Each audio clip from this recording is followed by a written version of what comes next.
में इस बिल को ला रहे हैं जब हिज़्ब इख्तिलाफ के तमाम अरकान पार्लिमान अपने रियासती असम्बली इलेक्शन मसरूफ़ हैं। ये हुकूमत पैगाम ये देना चाहती है कि अपनी वहशी अक्सरियत से कानून बनाएंगे। अगर ये 3 बिल कानून बन जाएंगे तो अपोजिशन की आवाज़ नहीं के बराबर इस ऐवान में हो जाएगी। और इस आईनी तरमीमी बिल को अगर आप हदबंदी बिल के साथ पढ़ेंगे तो आबादी की बुनियाद पर सीट दी जाएगी। जिसकी आबादी ज़्यादा होगी उनको ज़्यादा सीटें मिलेंगी, जिनकी कम होगी उनको कम मिलेगी। हदबंदी हर 10 साल बाद नहीं होगा सर, ना मरदमशुमारी की बुनियाद पर होगा, बल्कि हुकूमत फैसला करेगी कि हदबंदी होगी या नहीं। अगर होगा तो किस साल की मरदमशुमारी पर होगा।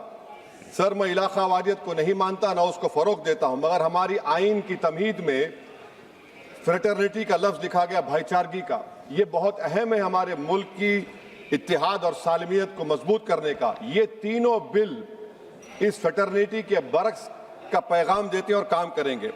हकीकत ये होगा सर कि शुमाल हुकूमत करेगा जुनूब पर, शुमाल खर्चा करेगा और जुनूब इसको फराहम करेगा। जुनूबी रियासतें मुल्क की GDP में 30% का हिस्सा होता है उनका, और 21% मुल्क का टैक्स रेवेन्यू जुनूब से आता है। 2022-23 साल में 3.46 लाख करोड़ का उनका हिस्सा था और 19% आबादी है भारत में जुनूबी हिंदुस्तान की।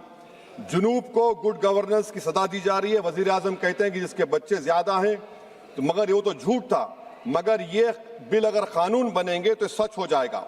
सर, अगर आप 6 रियासतों को, बिहार, मध्य प्रदेश, यूपी, राजस्थान, गुजरात और हरियाणा को मिला ले, यहां पर सीट होंगी 392 और सिर्फ 34 सीट की जरूरत पड़ेगी हुकूमत बनाने के लिए। एक कॉन्फ्रेंस की माली इमदाद हुकूमत में की, उस कॉन्फ्रेंस में किसी ने उठकर कहा कि कैसे हम आईनी हिंदू राष्ट्र को हासिल करेंगे। अब पता चल रहा है कि गैर बीजेपी पार्टियों के नुमाइंदगी को डाइल्यूट करने से ही आप एक आईनी हिंदू राष्ट्र बनाना चाहते हैं, ताकि यूसीसी, लैंड जिहाद, हिंदी को लाजमी कर देना, बुलडोजर को आईनी तहफ़्फ़ुज़ देना। सर, डबल इंजन का सरकार, डबल इंजन सरकार क्या है? जादू, उसका जादू यह है कि इंजन शुमाल का होगा और ताकत जुनूब से आएगी। सर, नतीजा यह होगा कि जुनूबी हिंद के तमाम रियासतें अपनी आबादी बढ़ाने का काम शुरू कर देंगी। क्या यह मुल्क के लिए अच्छा होगा? तो तशवीशनाक होगा। सच्चर कमेटी ने अपनी रिपोर्ट में कहा कि मुस्लिम अक्सरियत कॉन्स्टिट्यूंसीज को रिजर्व कर दिया गया और आसाम और कश्मीर इसकी जीती जागती मिसाल है। आसाम में 30 ऐसे असेंबली हल्क़ात थे जहां पर मुसलमान जीत के आते थे, उसको 23 कर दिया गया। ये जेरीमैंडरिंग नहीं है तो क्या है? कश्मीर, सर, डुबरी बरबेटा में 60% मुसलमान थे, एक डुबरी कॉन्स्टिट्यूंसी बना दी गई, खत्म हो गया, आप कोई नहीं जीत सकता बरपेटा से। दूसरा मिसाल दे रहा हूं सर, अनंतनाग रजौरी का कॉन्स्टिट्यूंसी शुरू हो रही है कश्मीर में कोई, और खत्म हो रही है जम्मू में, कोई रास्ता नहीं, कोई तहजीब का हिस्सा नहीं मिलता। सर, 2 एडमिनिस्ट्रेटिव डिवीजन अलग है। ये जेरीमैंडरिंग नहीं है तो क्या है सर? और सर, कश्मीर की आबादी क्या है? 56% कश्मीर की आबादी, सीट है 52.22। जम्मू की आबादी है 43.65, सीट में 47.78।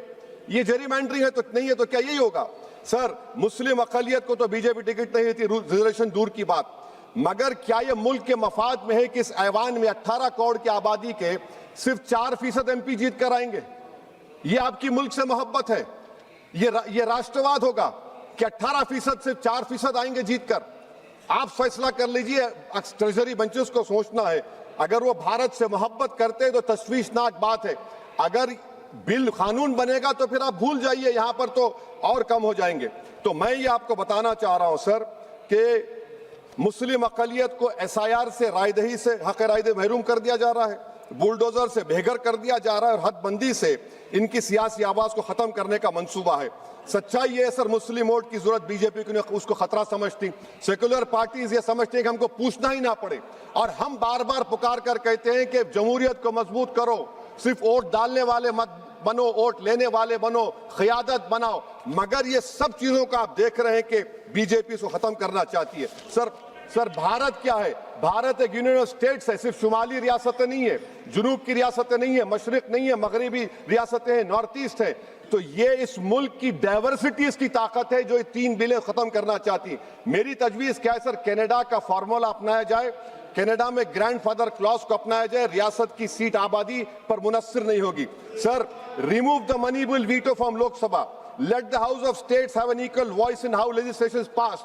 KM Panicker, member of SRC, recommended the Rajya should be reformed. Sir, मैं इस हुकूमत को वार्न कर रहा हूं, हदबंदी एक ऐसा जख्म होगा जो कभी नहीं भरेगा। ये जख्म हमेशा रहेगा और कहीं खुदा ना खास्ता मुल्क को कमजोर ना कर दे।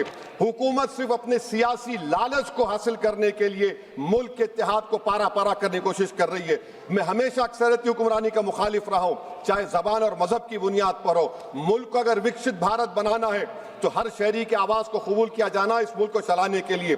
सर, जुनूब की रियासतों के लिए एक ऑप्शन चॉइस है 2011 होगा तब भी हम सीटें लोग खो देंगे। अगर 2026 का होगा तो कैश 22 सिचुएशन होगा।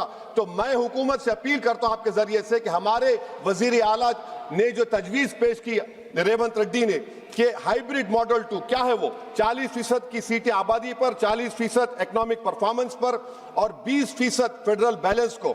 मैं हुकूमत से ये डिमांड करता हूं कि मुसलमानों को, ओबीसी को और जुनूबी रियासतों को एलिनेट मत करिए, ये मुल्क के मफाद में नहीं है। सर, वजीर दाखिला अमित शाह ने अपने इंटरवेंशन में कहा कि तेलंगाना में 25 सीट होंगी। मैं हुकूमत से अपील कर रहा हूं, अगर आप वाकई में सच्चे हैं तो मैंने एक अमेंडमेंट मूव किया क्लॉज 3 बिल में कि I have given amendment provided nothing shall be done to affect the proportional representation enjoyed by each state as such proportion exist in the 17th house of people. आप support कर दीजिए उसको। देखिए sir, अगर कोई मंत्री यहां पर कुछ बोलता है तो मैं, अगर वादा पूरा नहीं होता तो मैं ब्रीच ऑफ प्रिविलेज डालूंगा, मगर कानून की बात हो रही है, आप लिखते क्यों नहीं कानून में? Write it in the bill that 50% would be there. आप नहीं लिखना चाह रहे, आप बोल रहे कि मेरी बात का भरोसा करो कि कौन जिया तेरे जुल्फ के सहर होने तक, हम तो खाक हो जाएंगे तुमको खबर होने तक। सर और आप एक बता रहा हूं सर, ये गवर्नमेंट क्यों ला रही है? ये इसलिए ला रही है कि, सुन लीजिए, the most important and effective step would be to bury and deep for all the talk of a federal structure of our country, constitution declare one country, one state, one legislature, one executive। ये किसने कहा? bunch of thoughts में mister गोलवार कर रहे। 1951 BGS का manifesto, conversion of the union of states into a unitary state।